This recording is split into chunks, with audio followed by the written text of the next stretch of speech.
ጤና ይስጥልን ውድ አድማጮቻችን፣ ለአሁን ያዘጋጀንላችሁ አጫጭር ዜናዎች ይዘን ቀርበናል። አብራችሁን ቆዩ። ወቅታዊ ታማኝና ፈጣን መረጃዎችን ለመከታተል ቻናላችንን ታይም ሚዲያ ሰብስክራይብ፣ ሼር እና ላይክ በማድረግ ቤተሰብ ይሁን። ይህ ታይም ነው። በመቀሌ በሚገኘው የሰብአዊ አካል ተፈናቃዮች መጠለያ ማዕከል ውስጥ ዛሬ ታህሳስ 8 ቀን 2018 ምሽት ላይ ወደ ማዕከሉ የገባ ጅብ ህፃን ልጅ ሊበላ ሲል በማዕከሉ ነዋሪዎች መገደሉ ተሰማ። ይህ መረጃ የተገኘው ከማዕከሉ ከተፈናቀሉ ነዋሪዎች ነው።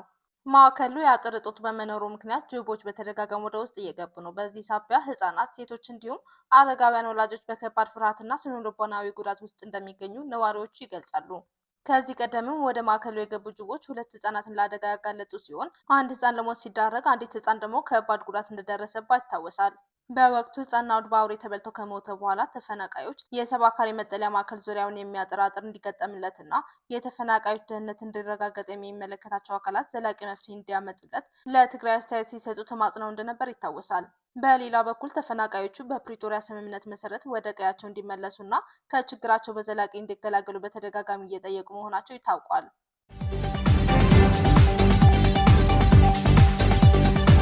በሆሮ ጉዱሩ በታጣቂዎች የተገደሉት የኦርቶዶክስ ቤተክርስቲያን ቀሳውስት አስክሬን አለመገኘቱ ተነገረ። በኦሮሚያ ክልል በሆሮ ጉዱሩ ወለጋ ዞን 2 የኢትዮጵያ ኦርቶዶክስ ተዋሕዶ ቤተክርስቲያን አባቶች በታጣቂዎች ከተገደሉ ቀናት ቢቆጠርም አስክሬናቸው እንዳልተገኘ ተገለጸ። ቀሳውስቱ ህዳር 21 ቀን 2018 ዓ.ም በሐራቶ ማርያም ቤተክርስቲያን ዓመታዊ ክብረ በዓል ታድመው ወደ ሻምቡ ከተማ እየተመለሱ ሳለ ነበር መኪናቸው በታጣቂዎች እንዲቆም ከተደረገ በኋላ ወደ ጫካ ተወስደው የተገደሉት። በጉዞው አብረዋቸው ከነበሩት ቀሳውስት አንደኛው በጅማ ገነቴ አካባቢ የቅድስት ማርያም ክብረ በዓል ነበር። ከስነ ስርዓቱ ስንመለስ 9 ሰዓት አካባቢ ታጣቂዎቹ አስቆሙን ሲሉ ለቢቢሲ ተናግረዋል። እኚህ የዓይን እማኝ በመኪናው ተሳፍረው የነበሩት 20 ሰዎች እንደሆኑ ገልጸው ከሀያዎቹ መካከል 10ሩን አስወርደው ወደ ጫካ ወሰዷቸው። የቀሩት በበቆሎ ማሳ ውስጥ ተበታትነው በመሮጥ አመለጡ ብለዋል። ቄሱ እንደገለጹት ታጣቂዎቹ በሻምቡ ከተማ መግቢያ ላይ መንገድ ዘግተውና ስናይፐር መሳሪያ ይዘው ነበር።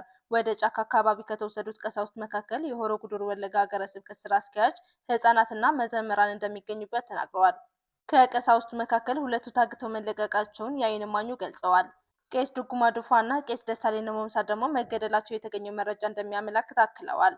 ሌላ በሆሮ ጉዱሩ ወለጋ የሚያገለግሉና ለደህንነታቸው በመስጋት ስማቸው እንዳይጠቀስ የጠየቁ ቀሲስ ግድያው የታቀደ እንደነበር ተናግረዋል።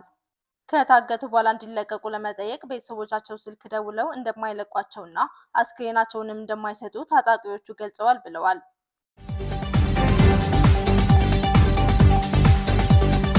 ኢሰመጉ በመንግስትና በታጣቂዎች የሚፈጸሙ የሰብአዊ መብት ጥሰቶች በአስቸኳይ እንዲቆሙና የፖለቲካ እስረኞች እንዲፈቱ ጥሪ አቀረበ።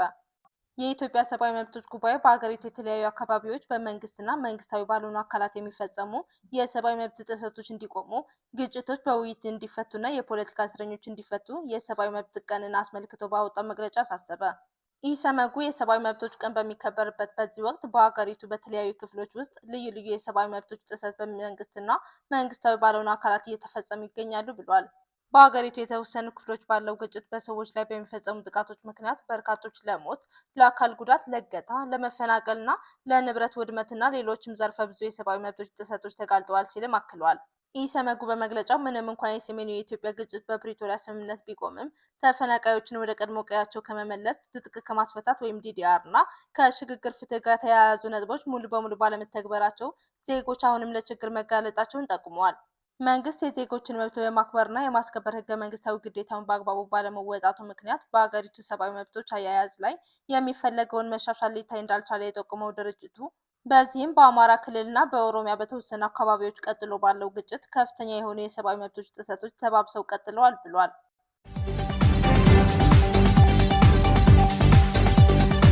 የሱዳንን ጦርነት ለማስቆም የአርኤስኤፍን የአቅርቦት ሰንሰለት መቁረጥ ያስፈልጋል ሲሉ ፕሬዝዳንት ኢሳያስ አፈወርቂ ተናገሩ። የኤርትራው ፕሬዝዳንት ኢሳያስ አፈወርቂ በሱዳን ያለው ጦርነት ለማስቆም የሚደረገው ጥረት የአርኤስኤፍን የአቅርቦት ሰንሰለት ከመቁረጥ መጀመር እንዳለበት አሳሰቡ። ለአርኤስኤፍ የጦር መሳሪያና ቅጥረኛ ወታደሮች በገፋ እየቀረቡለት በሱዳን ውስጥ ተኩስ አቁም ለማድረግ መሞከር ትርጉም የለሽ ነው ሲሉም ገልጸዋል። ፕሬዝዳንቱ ይህንን የገለጹት ባለፈው ሳምንት በሳውዲ አረቢያ በነበሩበት ወቅት አልታር ከተሰኘው የሀገሪቱ ጋዜጣ ጋር ባደረጉትና ዛሬ ለንባብ በበቃው ቃለ ምልልስ ነው። ከአልጋ ወራሽ መሐመድ ቢን ሰልማን ጋር በነበራቸው ቆይታ በሱዳን ውስጥ ባለው ቀውስ፣ በአፍሪካ ቀንድ እየጨመረ በመጣ ወታደራዊ እንቅስቃሴና በቀይ ባህር ደህንነት ላይ ውይይት ማድረጋቸውን የተናገሩት ፕሬዝዳንቱ ጨምረውም የሱዳን ጦርነት እየተራዘመ የመጣው የውጭ ጣልቃ ገብነት በመኖሩ ነው ብለዋል። በዚህ ቃለ ምልልሳቸው ለተቀናቃኙ አርኤስኤፍ በጎረቤት ሀገራት በኩል በምድር በባህርና በአየር የጦር መሳሪያዎችና ቅጥረኛ እየገቡ መሆኑን ያሳወቁት ፕሬዝዳንት ኢሳያስ በዚህም የተነሳ በሱዳን ውስጥ የጅምላ ግድያ፣ የሴቶች ጥቃት፣ ዝርፊያና ሌሎችም ውድመቶች መከሰታቸው መቀጠሉን አስረድተዋል። ሲቀጥሉም የሱዳን ቀውስ አሁን በጀመረበት አይነት ተነሳሽነት አይፈታም ያሉ ሲሆን ዓለም አቀፍ ማህበረሰብ ከተፋላሚዎቹ ለአንደኛው የሚደረገውን ወታደራዊ ድጋፍ ቸል ማለቱ ታማኝነቱን ጥርጣሬ ውስጥ እንደሚከተው አሳውቀዋል። ፕሬዝዳንት ኢሳያስ በቃለ ምልልሳቸው ሳዑዲ አረቢያ በአፍሪካ ቀንድና በቀይ ባህር አካባቢ ያለውን ውጥረት ለመፍታት ገለልተኛና ወሳኝ ሚና መጫወት ይገባታል፣ አመራሩም ትንንሽ የሚመስሉ ነገር ግን በቀጠናው ትልቅ አፍራሽ ሚና ያላቸውን አካላት ለመለየት ይኖርበታል ብለዋል።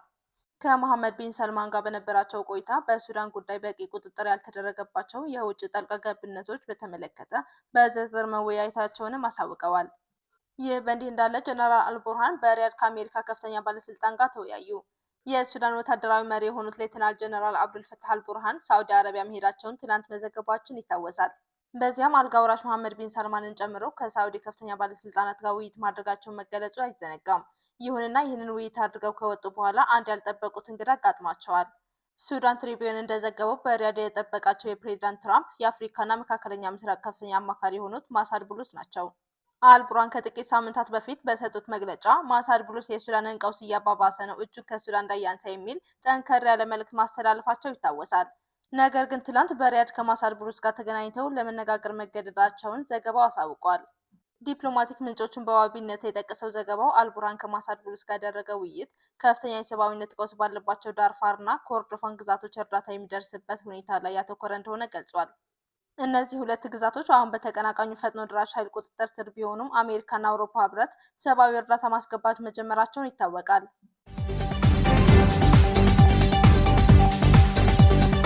በአውስትራሊያ ጥቃት የፈጸሙት ግለሰቦች መኪና ውስጥ የአይኤስ ባንዲራዎች ተገኙ።